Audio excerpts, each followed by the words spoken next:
Thank you.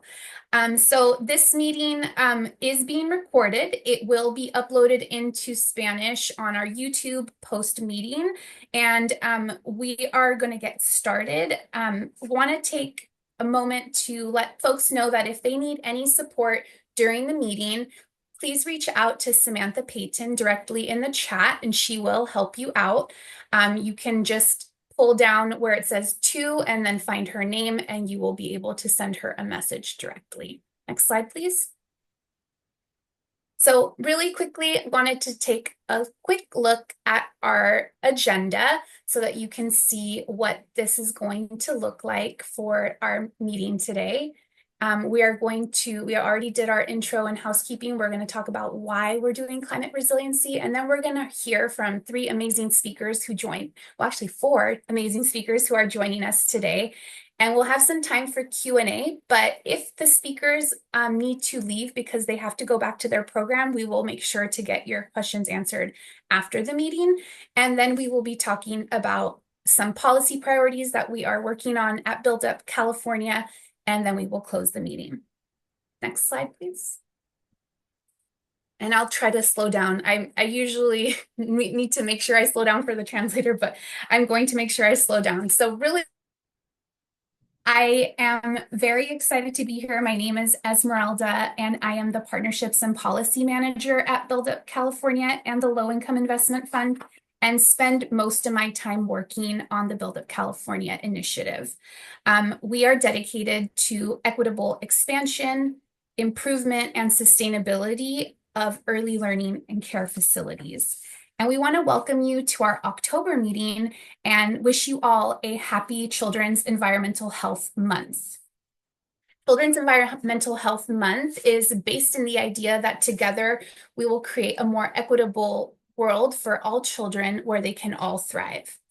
So today we are going to hear from three presenters that are going to talk about how the infrastructure grant program allowed them to make climate resilient upgrades, and that are really essential to the climate reality that we are currently facing. We are really committed to developing this as best practices as we address the new climate reality that we are facing. And you will see that they're going to have different examples of the ways that they did this within their own facilities. Next slide, please. So we know that climate resiliency is very important.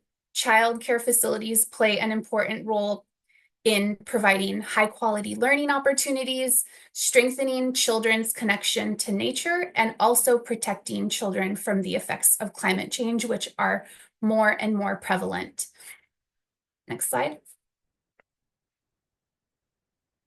I also want to make sure that I say that today I'm joined by Samantha Payton, who recently was the lead author in NCFN Making Spaces series paper, which examines climate and how to better connect children to nature through thoughtful facilities design. She's going to drop a link to that paper in the chat, and this is an image from that paper that shows a high quality facilities design that incorporates climate resiliency into the design. Next slide, please. So with that said, I'm really, really excited to hand it over to the experts that are here today. The first one is Morgan Duncan, who is from Little Willow Preschool in Willow Creek. She opened Little Willow 7 years ago, and it's a large family childcare. She has 4 kids of her own and has a bachelor's degree in child development and is a mentor teacher and uses her classroom for college students to get credits in their programs. So I'm going to hand it over to Morgan, and she's going to share some of the wonderful upgrades that she's made in her program. Hi, can everyone hear me? I think I unmuted myself. Okay. Yeah, so I got the grant, let's see, I think it's almost been a couple years now ago, and it was super exciting because I've been doing childcare for a while, and ever since I opened, we had a big emphasis on just being outside in general. And then over the years, I've become more and more of an outdoor nature explore program. And we have children ages from 1 to 5, and most of our children are coming from low income families and backgrounds. So, me and my fellow teachers that work with me, we have a lot of pride in having this really high quality program where kids can be outside all day long through all the weathers year round. We do go inside for nap time, but over the years, we've come across certain times and periods and things happening that make it really hard to stay open. And there's actually been times in the past where I've had to just close my program because it was just logistically too hard to stay open. And a lot of that has to do with the climate change and weather, such as wildfires and power outages, and then really poor air quality. So I think the next slide, it would talk, I think it talks a little bit more about, oh, those are just the cute pictures. Okay. An example of our outside area and how rainy it is. Yeah, you could stay on that for a second because, yeah, you'll see the kids just dressed head to toe in rain gear, snow gear, boots, hoodies. We're outside all the time. And so, like, the rain and the cold, we can handle. But then when it gets really cold and if the weather goes out, because where we're at in Willow Creek, it'll go all the way down from like 25 degrees when it's freezing and snowing all the way up to like 115 degrees when in the summer. So we really have to know how to adapt to all the different extreme weathers in our town. Uh, so in the winter, we were coming across times where the weather would go out and my little generator couldn't run the little space heaters to keep it warm inside when we'd come inside for nap time and to warm up. So this grant was great because it allowed us to buy a really big generator. I think that's on the next, or no, that's two slides down. Or here, let's go to the next one because then that talks about we were able to get a stove in the house, which was great because then when the power went out, we could still make a wood fire and warm up our inside space so all the kids could come in and warm up during nap time and we didn't have to just close our program to all 12 of these families. And then the other thing pictured in this is the air filter that we got for the smoky days because we have these huge fires that make the air quality really bad here. Now we have these running at all times in both classrooms. We have like two inside building spaces. So then the air always stays really high quality inside. So then we don't have to shut down because there was a summer once where we had this huge fire in our town for like 2 months. And so we were having to go inside in the early afternoon every single day for like the last half of the day because the weather outside, the smoke quality made it so bad. We just couldn't have the kids out there. So those are two great upgrades we had to be able to stay open longer. And then on the next page, you'll see on the next slide, you'll see the generator we got. So now we can power the small air conditioners. We can power some small heaters and fridges. And that makes it really helpful so that when the power goes out, we can stay open. And then you'll also just see an outside sink that we got, which is great. That helped with COVID, washing hands lots, and just being outside in general and the kids being able to wash their hands. And then an outside shed so we could store all of our inside classroom stuff outside so we can still do lots of painting and activities and we have all of our stuff easy to get to. And then the last slide, it's just another picture of the outside sink that we have and some kids using it. And it's great because the 1-year-olds can reach it and so can the 5-year-olds. So it's really, it works well with the mixed ages. And then that's some of the community play things, infant, toddler, outdoor play structures that we got, that tunnel. And that all gets played with every day consistently as we're outside. So yeah, that's pretty much everything about our program. We got a few other things with the grant, but those were some of the main ones I wanted to focus on that definitely had to do with climate change and how the grant use helped improve our program to address climate change. Thank you so much, Morgan. We really appreciate it. And I loved to see all of the kids in your program having so much fun. I really enjoyed that picture of the little boys on their bikes in the rain. They looked like they were really enjoying it. And outside time is so important for children. So thank you for sharing the work of Little Willow Preschool. We're going to go ahead and spotlight our next speakers. And before I move forward and introduce who they are, I do want to make sure that I invite everyone who's in the space to put your name and organization in the chat if you can, just so that we can see who's in the space with us and our presenters can see who are here. that would be really helpful. And with that, I am going to go ahead and introduce our two next speakers who are from Families Forward Learning Center. Elva Sandoval and Liz Kwong. And Elva Sandoval is the executive director at Families Forward and has been with them for 6 years. Ms. Sandoval joined Families Forward with a long and successful career in nonprofit management and development and has so many wonderful accolades. I couldn't even list them all. But if you go to their website, you can totally see all of the wonderful things that she's done. And also want to invite Liz Kwong, who is the development director at Families Forward Learning Center and has decades of private and corporate sector fundraising experience. And we have a Yankees fan and a Dodgers fan in the house right now, and we're going to hand it over to them so they can share some of the work that's being done in Pasadena. Take it away.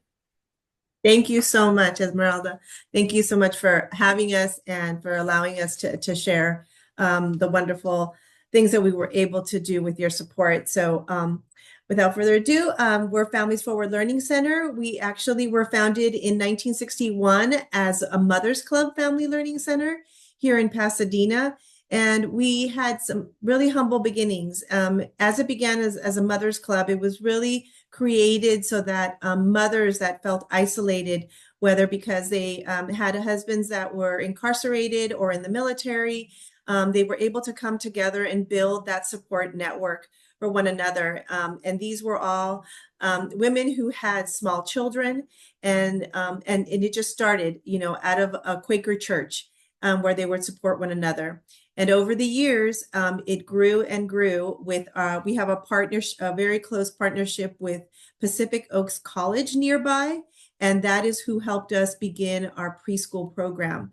And so over the years, we've grown, and then we left the Quaker church from inside the Quaker church, and our board of directors held a capital campaign in which we were able to purchase a building outright and really create a second home for our families here at Families Forward, because we have, not only do we have the Early Childhood Education Center, but we do have a 2-generation learning program in which we provide extensive programming for our parents as well.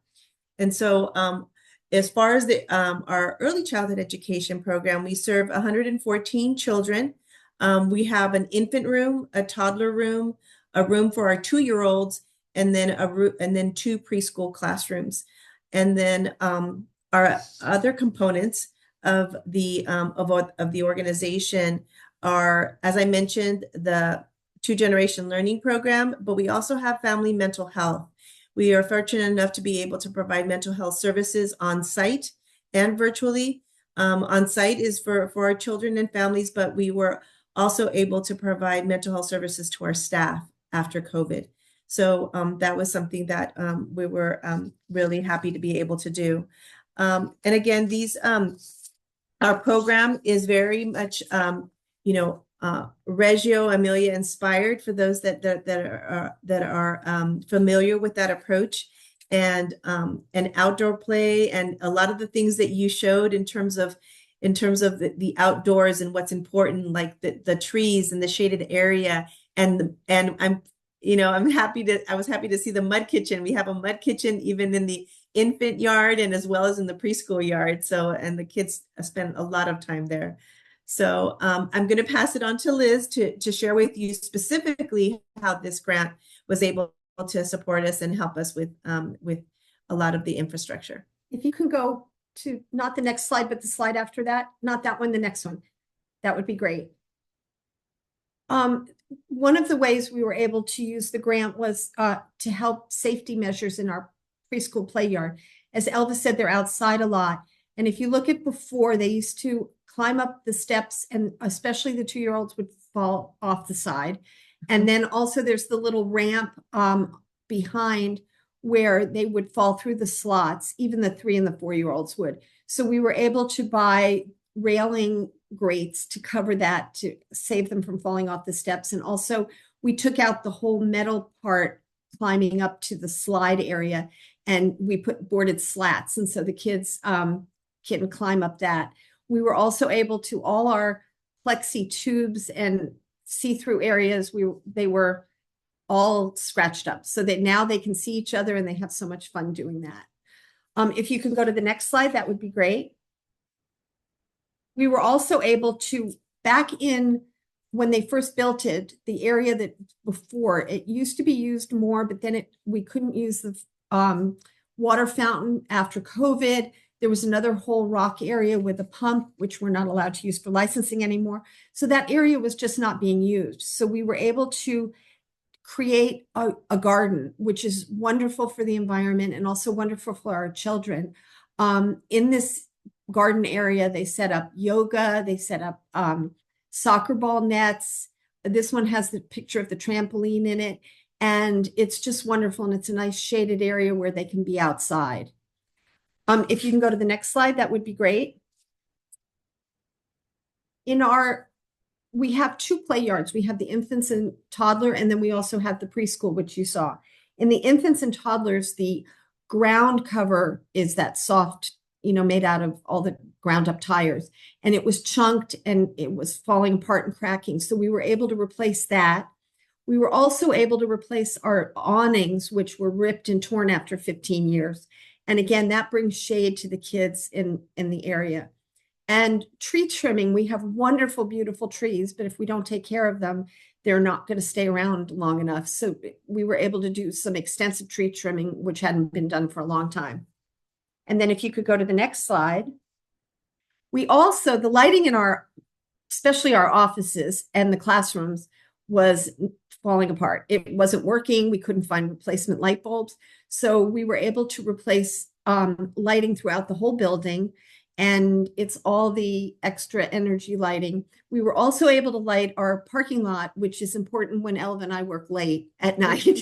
We had no lights in there. So now, so the best part about the lighting, besides being able to see everything, is it has saved 50% on our electric bill, which is huge. Mm-hmm. Elva and I didn't believe it when we saw the first bill. We were like, what? So it's been wonderful. So we can't begin to thank you enough for all that you've done and helped us and saved us money and continue to save us money. So thank you.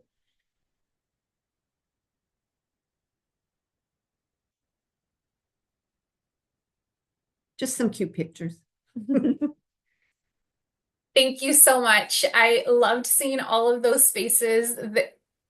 These pictures are great. I just can tell that the kids are having so much fun and that the spaces are more conducive to their learning and just spending more time outside, which is great because we know that when they're outside, they just learn better. And I'm very happy to hear about it. So thank you for sharing, Liz and Elva. We're going to go ahead and spotlight Dania Gonzalez, who is joining us from Fair Oaks near Sacramento. And y'all know that if you have a question, you are welcome to put it in the chat and we can go through questions at the end of Dania's presentation. But if something pops up for you, you're welcome to add it to the chat and we will get to it. So now I have the pleasure of introducing you all to Dania Gonzalez, who has been working with kids for about 14 years, for a very, very long time. And she started working with children as a clown and in the entertainment industry and has worked in a school setting for 10 years and has been at the Discovery Learning Center for 4. She is the co-director for the center at Fair Oaks, and she is going to share about the work of Discovery Learning Center. So if you could go to the next slide, she is going to begin. And feel free to just prompt us, Dania, when you want us to go to the next slide. Yeah, well, good afternoon, everyone. My name is Dania Gonzalez. I work for Discovery Learning Center that was opened by a very, very special person to us. Her name is Linda Smith. She opened the center in 1979 with the belief and view and heartfelt that kids just needed a place to be kids. Kids needed a place to run, to laugh, to get messy, to just enjoy themselves and learn through play and mostly outside. Our center is 80% of its time is, sorry, I'm moving the Zoom. We play 80% of the time we're outside. with the expectations of weather restriction. A little rain and a little wind and a little breeze don't stop the kids. We always tell our parents it's easier to prepare your children for the weather than to prepare ourselves to be inside for a whole day of no fun. You guys can go to the second slide. So because we are a school that spends most of its time outside, we have already kind of divided our outdoor area into 4 specific areas for the children's, which is we cater to 2-year-olds, 3-year-olds, 4-year-olds, and then in the summer we do have a summer school program. So we also cater to our 5-year-olds that come back to like 11-year-olds, depending on that age. And one of the things that we used our grant for was to build patio covers to specify and signify each outdoor classroom. You guys can go ahead and go to the next one.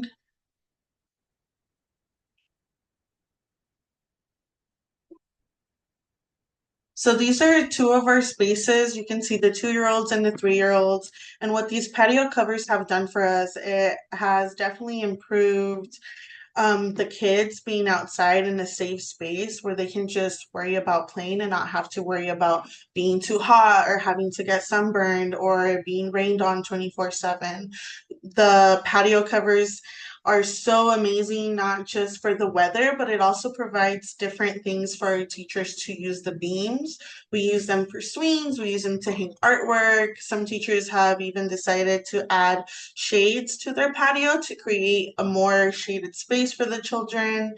And it's just something that has become part of our day-to-day here, that we see so many benefits to it. And without the patios, before we were kind of just limited to the trees that were giving the shade or those plastic kind of patio covers that obviously wouldn't last us a whole year. So we would go through 3 of them throughout a whole year of replacing due to strong winds, due to tearing, due to sun damage. Go ahead, go to the next one. Here are our other 2. They are pretty big, they're very sustainable, and those are the kind of shades that I was talking about. And the beams are just great. We don't really have to worry about the weather or maybe it coming down in a year or 2, just because we know that it was built with high quality material that's going to last us a couple years thanks to the grant. You guys can go to the other one. Yeah, so it provides a designated area for teachers to create a classroom. It gives them actual time to kind of build a proper space for the children, providing shelves underneath without having to worry that they're going to get rained on. We can even have some things on the ground for the children to sit down if they need corner spaces, soft spaces. We are able to have all of those things due to the grant that was given to us.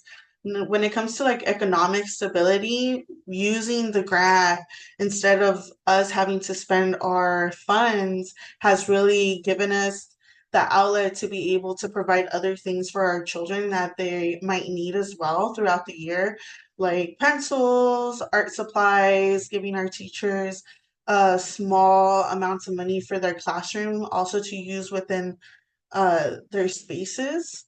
And then it's help with their staff turnover. So when we got this grant, it was towards the end of COVID. And as everybody knows, when COVID came about, it was very scary. A lot of centers had to close because they didn't know how to manage being outside a lot of the time.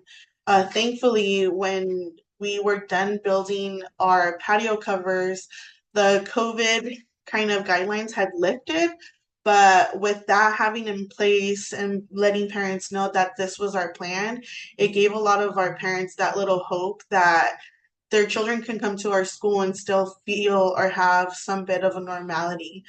We also cater to a lot of parents that are first responders, so it gave them also stability to ensure that they would keep their jobs and wouldn't have to worry about finding childcare for their children as well. Does anybody have any questions? Thank you so much, Tanya. I really appreciate your presentation and loved all of the photos that you shared. We really want to give a big thank you to all of the presenters today who shared their knowledge and examples. Hopefully, you found some ideas on ways you can incorporate climate resilience into your work. I do want to open up the space for questions. We had Danya and Morgan and Liz and Elva who are all still here. Yay, because you know they might have to leave to go back to their programs, but they are here to answer questions and would like to open up the space for if people have questions, they can raise their hand or throw it in the chat. There was one question that said, what does a provider need in order to qualify for the grant if it's still available, and is it available for providers in Los Angeles? So I just wanted to make sure that I said the grant is no longer available. It was only available for providers in California. And I will be speaking to that point a little bit later when we speak about our policy priorities and why this grant money is so important. But if there's any other questions, please feel free to raise your hand or throw it in the chat. And I just want to read from the Q&A feature. Both are totally fine to submit your questions. We can see both. Jennifer asked, I'd love to hear if the energy saving lighting for the whole building was covered by the renovations grant. Perhaps this question's for Liz and Elva.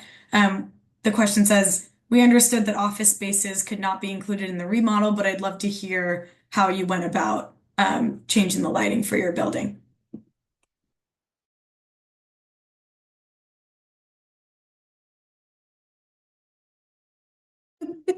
We were able to get the whole building covered because right where the office space is also our big classrooms that where we run the parenting program.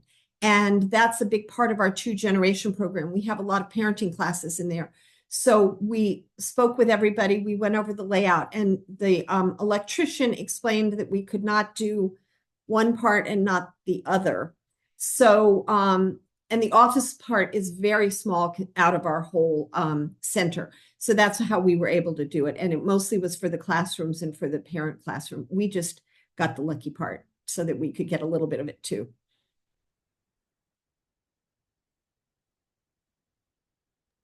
While we're waiting, I would like to ask a question. It seems like a lot of you use the grant to modify or change the ground surfacing in your outdoor space, and I'm wondering if you've seen any benefits to rain drainage or things like with inclement weather, getting water out of your spaces. I know one of you went from like the recycled tire, permeable ground, and I'm just curious if you've noticed any benefits of changing the surface material regarding heavy rain.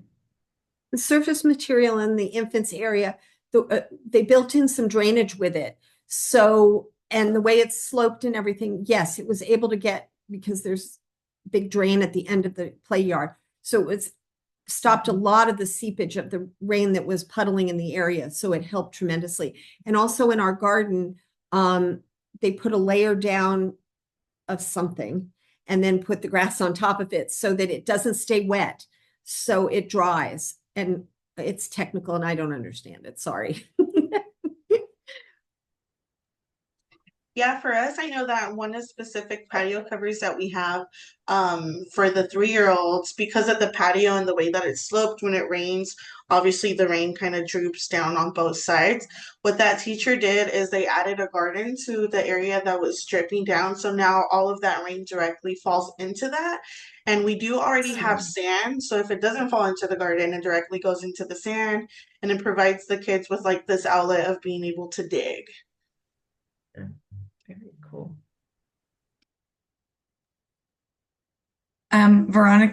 Veronique, I see your hand. I'm gonna bring you off mute and allow you to ask your question.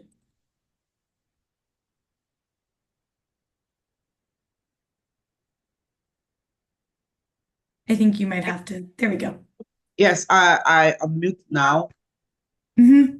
I was asking how did you all pay for the labor, or we say labor, or the like the electricians and all the other people that did the different um aspect of your changes on the ground, if that was from the grant money. Did you hear me? Yes, for us, it was all covered by the grant. Okay, thank you. Yeah. Thank you so much. I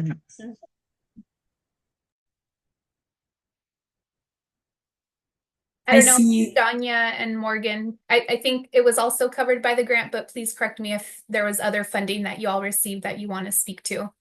Yeah, no, ours was also covered by the grant. I was gonna add, we have our own contractor.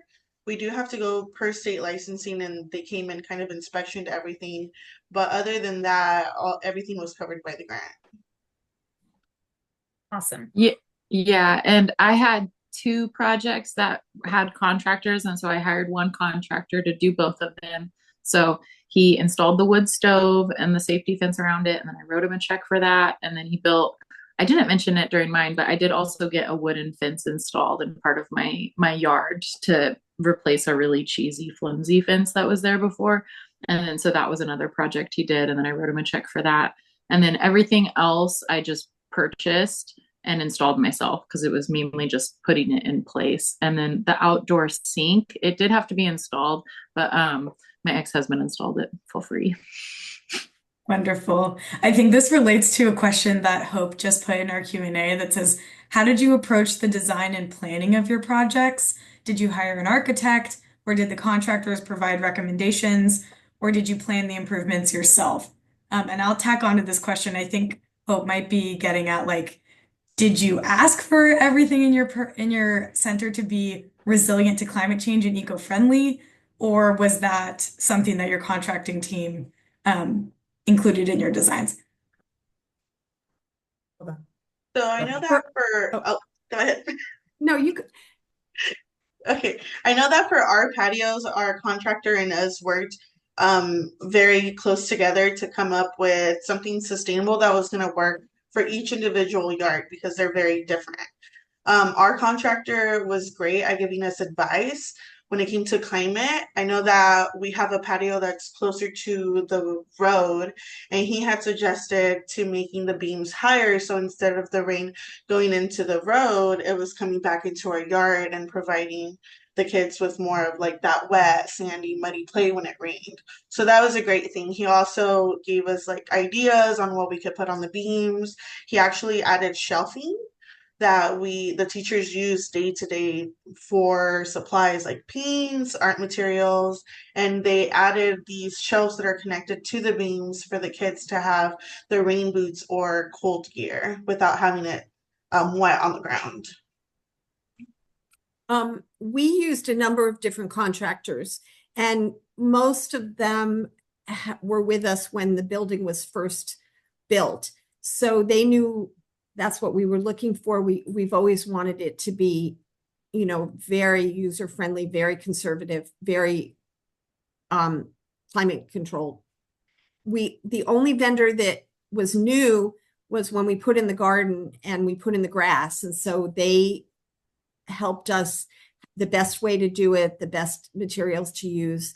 And everybody else just knew that we wanted to keep everything the way it was and just knew. And the lighting, we didn't know anything about the lighting. So he was the one that really directed us towards the lighting fixtures, towards the LED lights that we have, that we won't even have to replace the light bulbs for 25 years.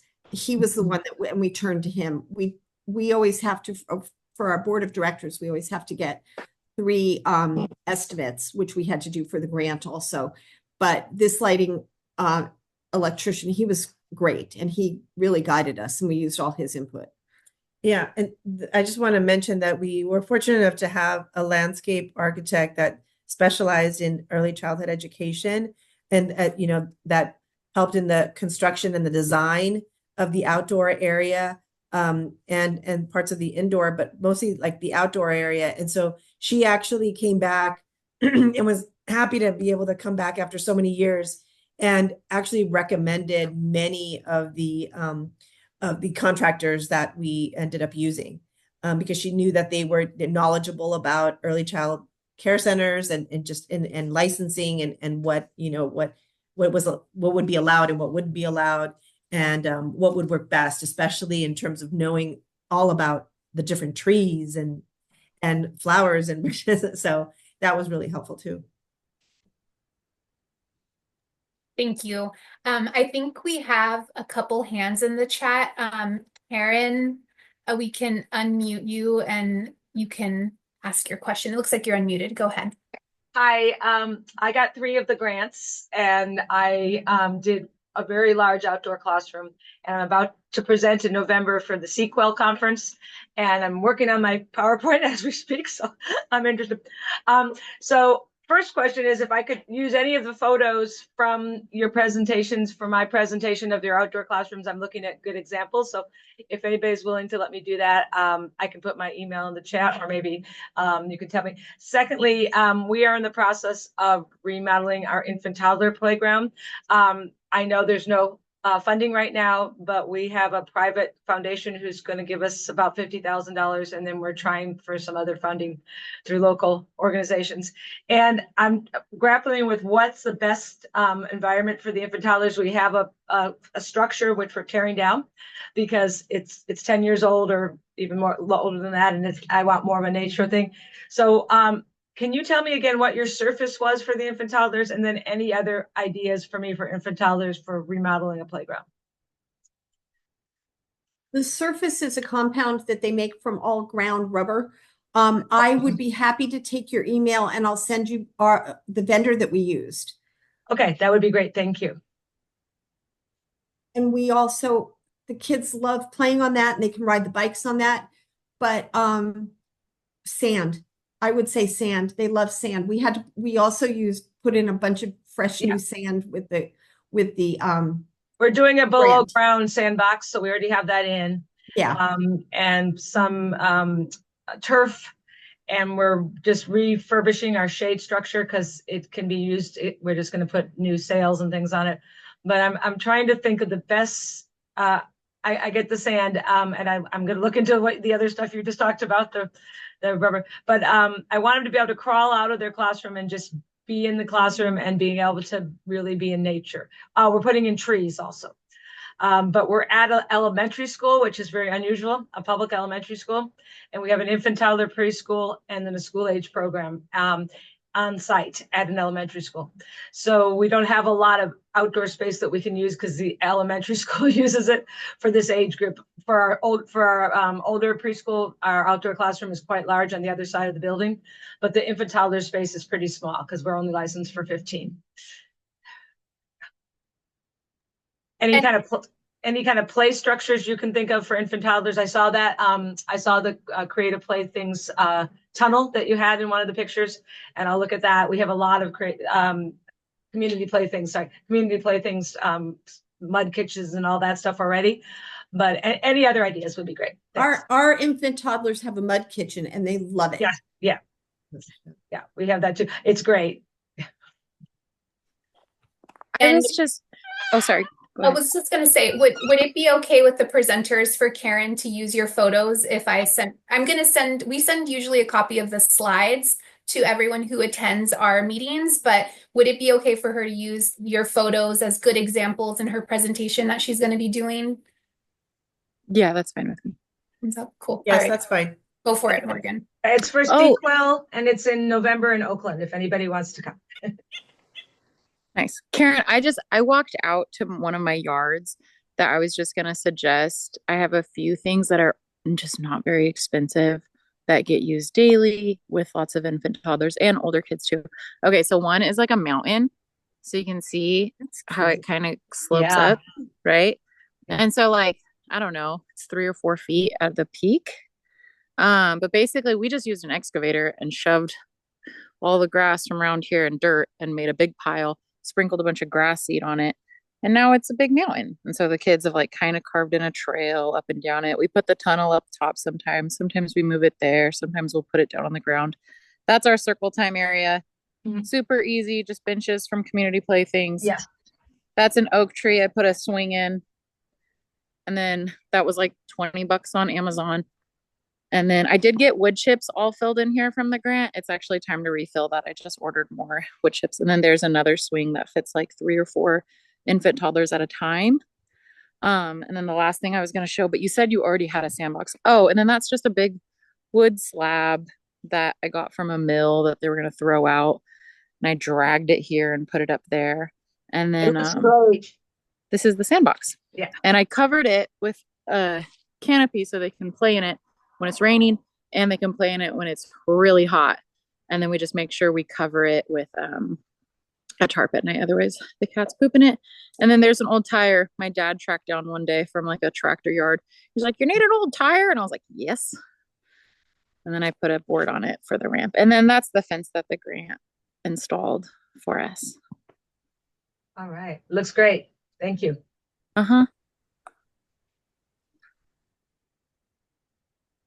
I know for our center, there was a parent that had a lot of these like small wooden climbing structures that are like very popular on Instagram for infants. We had about like 30 of them, and we just put them out in different kind of places for the toddlers to move around and come up with their own climbing structures. What's good about those is that they can be outside and inside, depending on your classroom.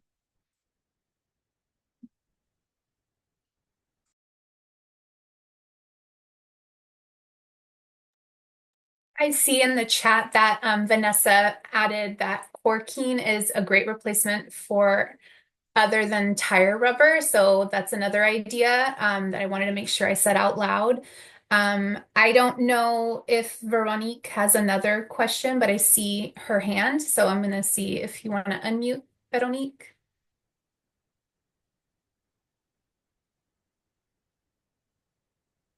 You should be able to now. It might have just No, been from. I did not put down. I did not put my hands down. No That's problem. No problem. It happens. I just wanted to make sure that we acknowledged it. And since we're getting close to the time for the end of Q&A, I'll just make that our last question. And thank you, Morgan, for like real time taking us on a little tour of your backyard. Amazing. I like want to go there now. It looks like so much fun.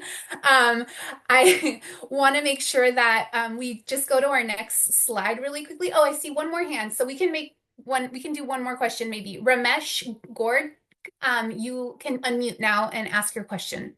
Hi, so I'm from Oregon. So I do have couple homes and we did a lot of backyarding, but I don't have a photo right now. So it's just, yeah, but I'm in process of doing some of the home as a childcare center for the 172 children. So, and we're gonna have two playground on the scheduling, it's just one is cover area for the infant toddler, so it's about 1,200 square foot, and then the other one is 3,000 square foot for the preschooler one. So because we're gonna have like a 4 infant classroom, 4 toddler classroom, and 5 preschool classroom. So I'm just wonder, is anybody so I can run it, because my architect wasn't a childcare, so it's just my idea and how he put them in there. So somebody can look at my plan, and before I'm about to be permitted any day, so to just look at all of that and give me suggestion before I pay for the permit, and then I'm gonna go change stuff around it. So is your company do those?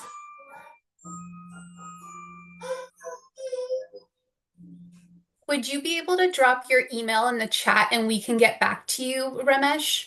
Sure, yeah, I will do Thank you that. so much. Yeah, thank you. Thank you. And Karen, thank you for putting your email in the chat. And if you want to share before you pop off the information for your presentation, would love to hear more about it. And actually, I'm interested in learning more about the way that you operate your program with within a school site. That's very fascinating. So really quickly, we're going to share our screen one more time. And I wanted to make sure that we mentioned our upcoming 2025 legislative cycle policy priorities.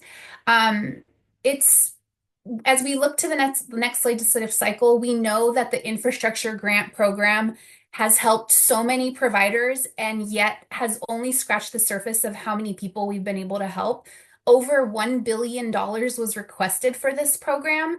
And I know that there was a question about it in the chat to see if there was still money. There's definitely a need, and Build Up California will be requesting more money for this program to be able to continue. So that's one thing. The next thing that we're currently working on diligently is the taxability of the infrastructure grant program grants. If we want to make sure that the grants that providers are receiving are not taxed so that they can receive the full amount. We currently have a letter to Chair of Budget Subcommittee on Human Services, Corey Jackson.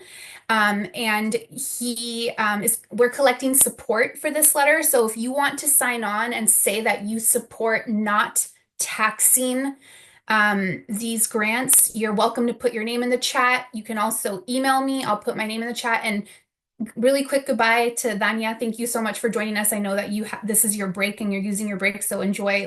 Thank you for being here. We really appreciate it. So these are two of the legislative priorities that we're currently working on at Build Up California. We want to make sure that folks can support if they're able. We will also send more information in a follow-up email along with the presentation link. And lastly, we'll go to the last slide. So thank you so much for sharing your time and space with us today. We have 3 short Zoom questions right now. It should be popped up on your screen. If you could just, before logging off, fill this out. It's 3 questions. Really, it's 2. You can just put NA in the last one if you don't have anything, but welcome any feedback. If you want to write us something long, feel free. We just really want to make sure that we collect some data from today's meeting, and we hope that you can join our efforts to continue to elevate the importance of ensuring that we're all working together to address this new climate reality that we're all living in, and really build communities that our children can thrive in together. We thank you for your time, and I know that we're a little early, so I hope that you're able to finish the survey, and want to thank our guests one last time. The ones that are left, Liz and Elva, thank you. And Well, I know thank that you you'll be both. watching the World Series. Go Enjoy. Yankees. Go Thank you for Dodgers. being here. Thank you And both. thank you. And for the attendees, thank you for sharing your space and your time with us today. Have a good rest of your day. We'll leave the room open for 5 more minutes for folks to fill out the survey. And if you're done, you're welcome to log off. Thank you. I'm going to put my email in the chat. Oh, Samantha beat me to it. Thank you.